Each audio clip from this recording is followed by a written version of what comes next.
If you want to change the default value of a pick list based on the record type for a case object, you are on the correct video. So what exactly we are going to do is that we have a case object and we have a status field as well.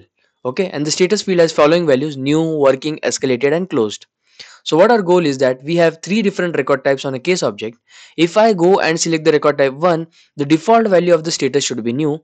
Whereas if I select the record type 2, the default value of the status should be working. And if I select record type number 3, the default value of the status field should be escalated. So we are just trying to make the default value of the status based on the record types.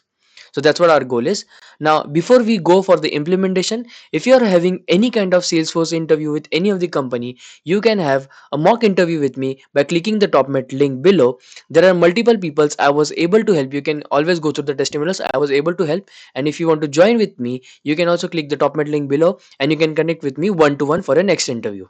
So let's get started with the implementation. First of all, what we need to do is we need to build a support process. Please keep in mind we are doing everything for only the case object.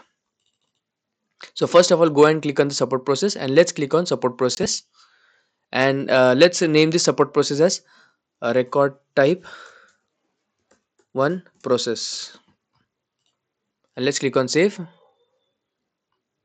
And here you can see what are the values we want. We can set it up and we can also set the default value. So right now I'm going to set up the default value as new. I'll create one more support process for record type 2. You can name it whatever you want to, but I'm right now naming record type 2. And here I'm going to keep the default value as working.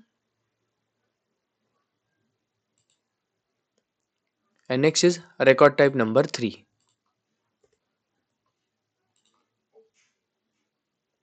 Here again I've selected these values and I'm keeping the value as escalated.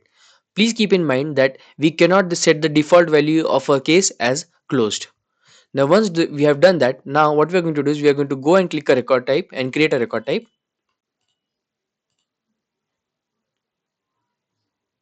Let's name it the same way. First of all, we are going to create a rec type 1. Okay, so I'm going to name it as record type 1. And here we're going to link that record type with the support process.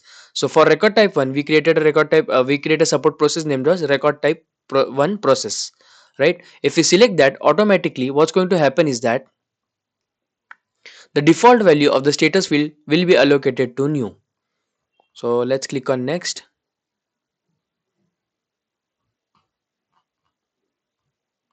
I am going to select any layout and let's click on save. Similarly, I'm going to create more two record types, that is record type 2 and record type 3 as well.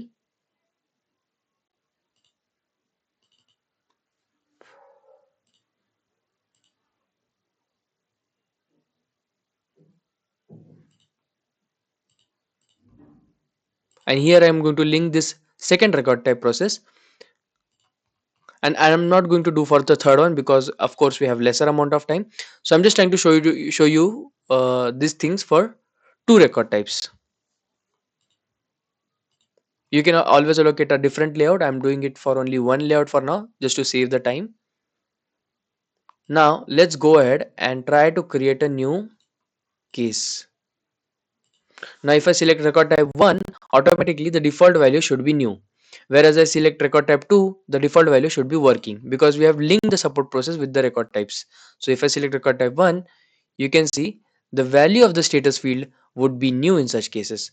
Now if I go and create one more case and if I select record type 2, the value of the status field is kept as working.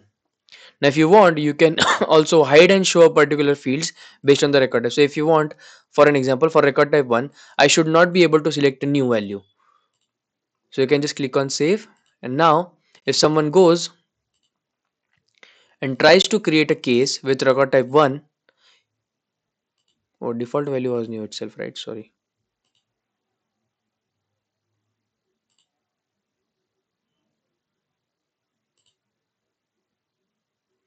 So what I'm going to do is I'm going to keep the new value as it is and I'm going to remove the escalated value. Okay, so if anyone goes and tries to select a case or create a case with the record type 1, they won't get an option to select escalated at all. So if I select record type 1, see working is the default stage. Okay, I think so. But we don't have escalated as well, right? Because I did not change the default value over here. That's the reason it's coming working. But you can see I don't have any escalated option over here. So you can even show what fields to show and what values to show and what values to not show based on the record types as well. So this was all I had to cover in this video. If you found this video helpful, I request you to please like this video and subscribe to my channel.